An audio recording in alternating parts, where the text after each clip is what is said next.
சிவசிவ திருச்சிற்றம்பலம். வினை ஏறும் செயல்களும் அந்த வினையிலிருந்து நீங்கும் வழியும் என்ன? இந்த கேள்விகளுக்குரிய விடையினை காண்போம். தவத்திரு மறைஞான சம்பந்தர் சிவ தர்மோத்தரம் என்னும் நூலில் வினைகள் ஏறுவது பற்றி 184வது பாடலிலும், வினைகளை நீக்கும் வழி பற்றி 186வது பாடலிலும் அருளியுள்ளார்கள். இனி 184வது பாடலை காண்போம். தளத்து உழல் கூலி வேலை சந்தையில் கொண்டு விற்கை, குலைத்த சொல் கூட்டும் கோபம் சத்தியம் கூறல் உள்ளும், அளக்கு இடல் மெழுகல் அங்கி ஆக்கல் நீர் அரிசி என்றே விலக்கி அத்து இயம்பும் பத்தும் தமக்கு எனில் பாவம் ஈட்டும் என்பதாகும்.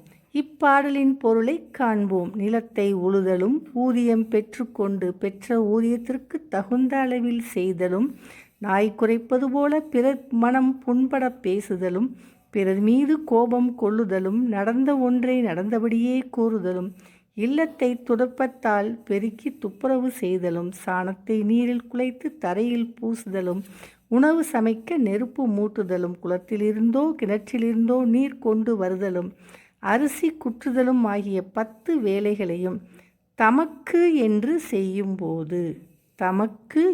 செய்யும்போது பாவம் உண்டாகும் என்பதாகும். இப்பாடலில் வரும் சந்தை என்றால் பல கடைகளில் பல வகை பொருட்கள் விற்கும் இடம் என்று பொருள். கூலி என்றால் சம்பளம் ஊதியம் என்று பொருள். குலைத்த என்றால் குறைத்த என்று பொருள். அங்கி என்றால் தீ, அலக்கிடல் என்றால் அலகிடல் என்று பொருள். துடைப்பத்தால் வீட்டை பெருக்குதல். மெழுகல் என்றால் சாணத்தை நீரில் கரைத்து தரையில் பூசுதல். இயம்பும் என்றால் சொல்லிய என்று பொருள். இனி 186வது பாடலை காண்போம்.